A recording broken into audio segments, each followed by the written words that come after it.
Reporting for the International Press while Armenian. Part 2, Inside the Media Machine, by Taline Oundjian, published on April 26, 2024. Staring into a camera lens can be one of the most intimidating things there is. I remember my first live broadcast, anxious about being live on camera in front of tens of thousands of people. Like most things, though, you get used to it. However, what I can't get used to are the time constraints. Even after 6 years of working as a journalist, I often wonder, how can I effectively summarize an event in a minute and 45 seconds, or in 500 words? Can I do my job properly under these conditions? This article explores how media and journalists collect and disseminate information from both practical and theoretical perspectives. Understanding the mechanisms behind information production can give us a better grasp of the current challenges faced by the media and the potential impacts on coverage of regions like Armenia's. A co-worker once compared news consumption to fast food. Quality isn't the most important thing, but rather getting it quickly and giving us what we were looking for. Watching TV news, you'll notice that international news comprises several short stories, including on-the-ground broadcasts, expert analysis, live coverage, and edited news agency footage. Within 20 minutes, news can transport you to Ukraine, Gaza, Brazil, China, or the US.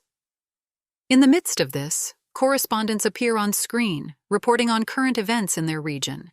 I am one such correspondent, reporting from Armenia to an international audience. Admittedly, Armenia isn't on many people's radars. On top of that, the South Caucasus has a dense, long history that's crucial to understanding current events. Do I have time to delve into historical complexities when I report? I don't. Journalists by training must be concise and able to summarize local events for a given audience. But in Armenia's context, the region isn't very visible among other international news. Being one of the few journalists based here who raises local issues to a global audience, I feel a responsibility. Yet I know I don't have time to present the full picture. This, to be fair, is the norm. Reporters don't typically cover exhaustively. They share key elements, which are complemented by other sources, commentators, and articles. This is where things get tricky for Armenia. There is a lack of a diverse range of news produced for international audiences. Using concise formats is not a novel concept in news, because capturing people's attention has always been a challenge. Journalism schools teach us early on to assume that the reader may not stay engaged. We start our reports with the most critical information, the 5 W's: who, what, when, where, why, then delve into important details and conclude with general background information. This structure is also known as the inverted pyramid. The fear of losing the reader's attention is as old as journalism itself.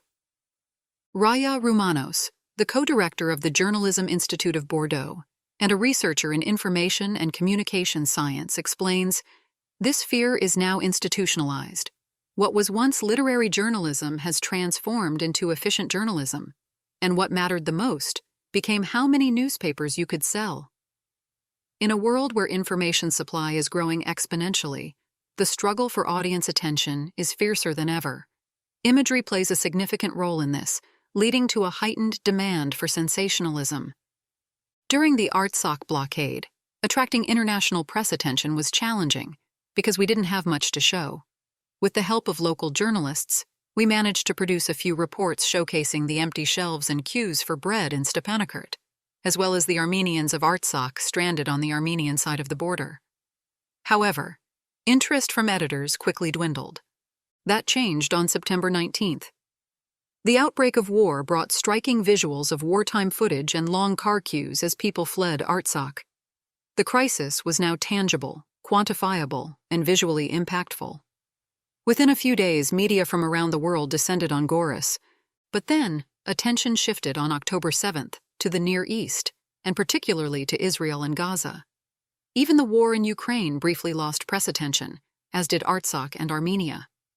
News follows the escalation of crises. Wherever a crisis intensifies, a group of reporters is always ready to move to the next hotspot. The practice of parachute journalism often arises when covering complicated areas, as briefly described in Part 1. When breaking news, usually related to conflict, occurs, many media outlets send their best reporters to the scene. As Raya Roumanos puts it, this happens under the assumption that journalists are superhumans who have the capacity, thanks to their ability to gather information, detect the right sources, and so on, to understand, synthesize, and report to an audience that is similar to them. This role can carry a certain prestige. Some reporters even take pride in the passport stamps, sometimes using despicable phrasing such as, "I did Afghanistan," or "I did Iraq." We may mythologize journalists as superhumans, but there is no evidence that proves they have ever truly done any country, whatever that might mean. Parachute journalism provides visibility to hard-to-access areas. The 2020 Artsakh War saw a significant number of journalists, some highly experienced, and others not flooded the region. The latter often coming for the thrill of covering their first war. Today, parachute journalists need to be even more humble and cautious in their reporting, as many other actors like civilians, activists, and experts are also on the ground and can publicly contradict them. Criticism of parachute journalism largely stems from reporters' lack of knowledge about the region, its history and language, which can result in poor quality reports.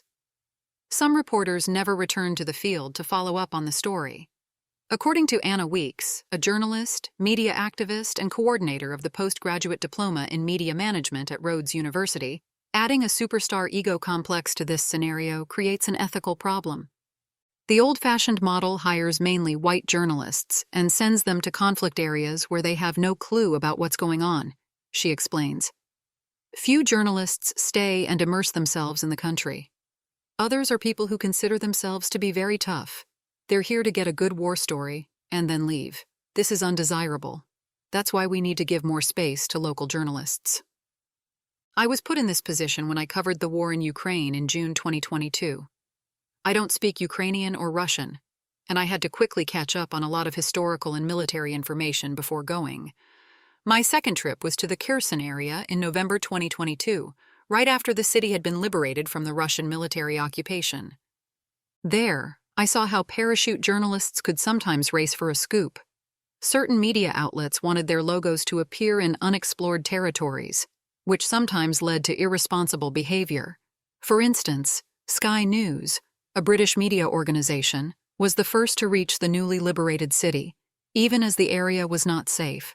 Minefields were not marked, and artillery fire was still ongoing. As a result, both Sky News and CNN had their accreditations revoked.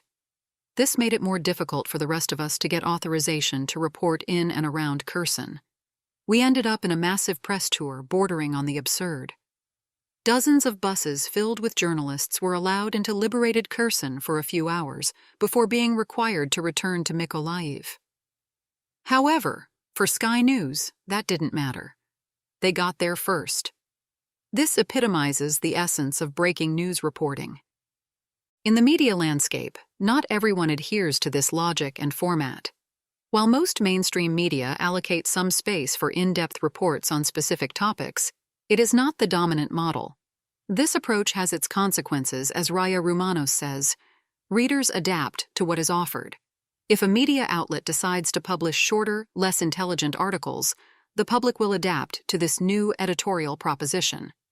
Many alternative media outlets pride themselves on their in-depth, independent investigations, analyses, and reportages.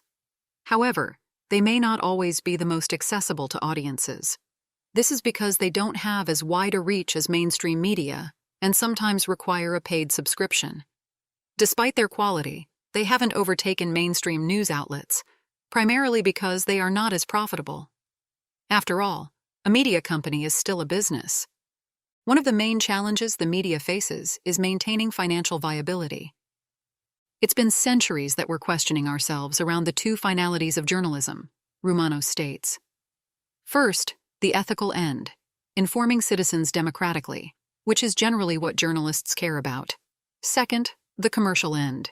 You can't do ethical journalism if you don't have the money to produce it.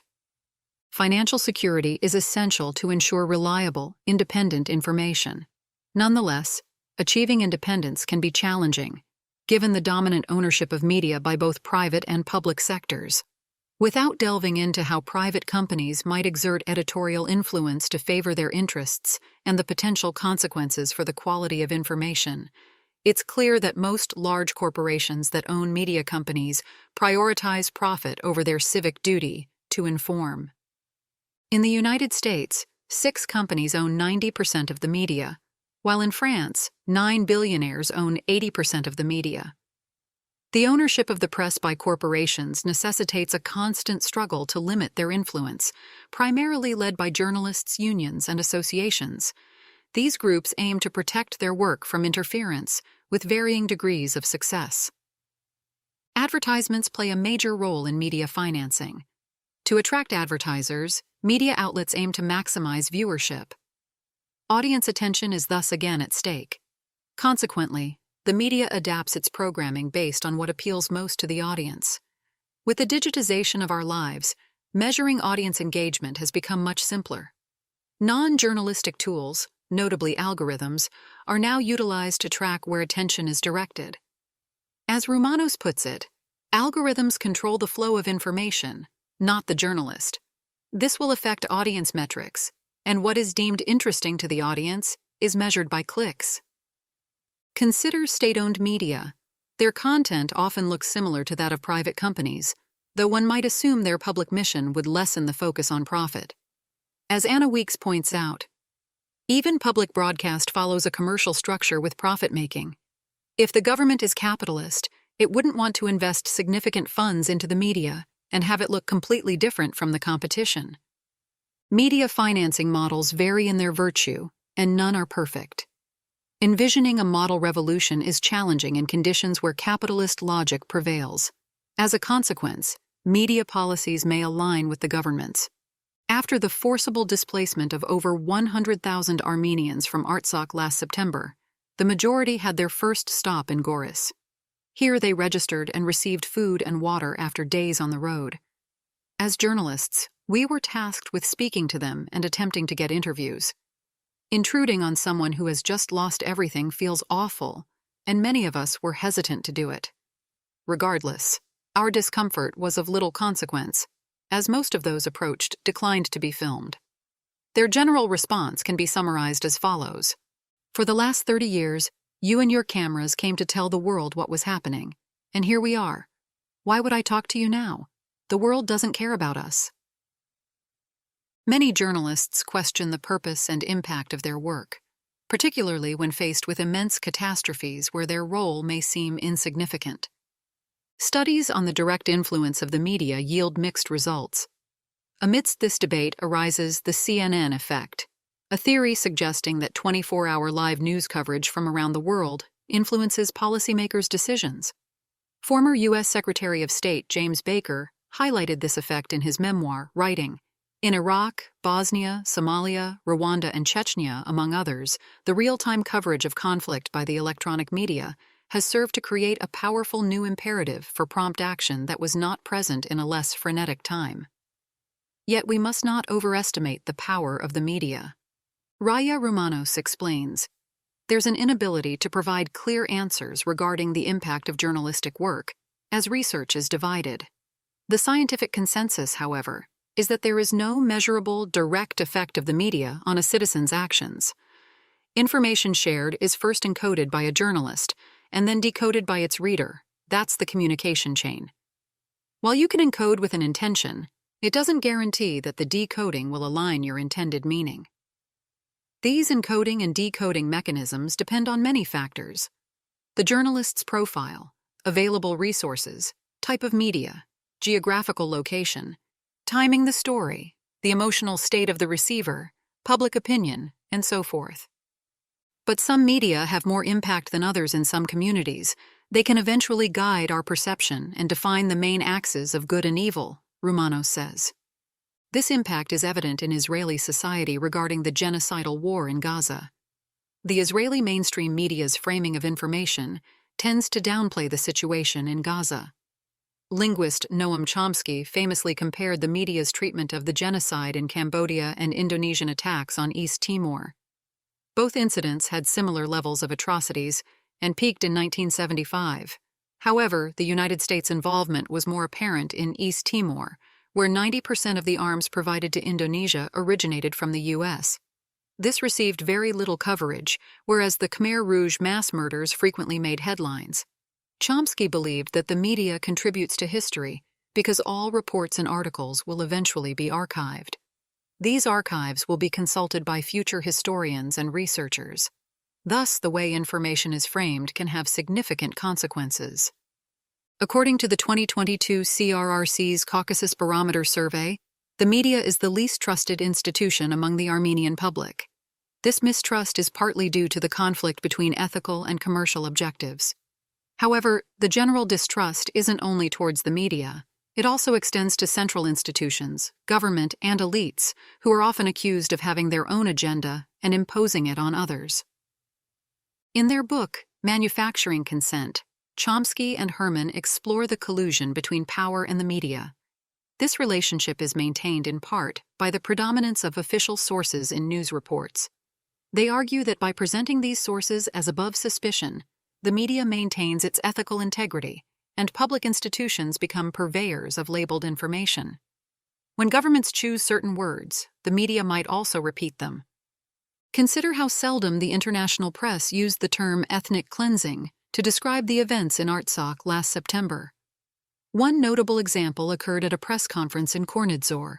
Here, Samantha Power, the administrator for USAID, seemed unable to answer a Politico journalist's question. Miss Power, you quite literally wrote the book on ethnic cleansing.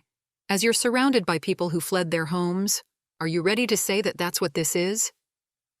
Frustrated by her evasive response, another man in the crowd shouted, "Sanction Azerbaijan or go back to your country."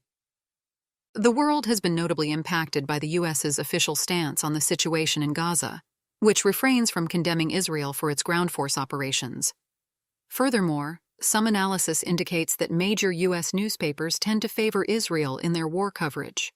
Such public skepticism arises as social media increasingly serves as a legitimate source of information. The logic for a citizen might be, I do not trust mainstream media. I can find the information myself. However, can all alternative media be trusted for counter-information?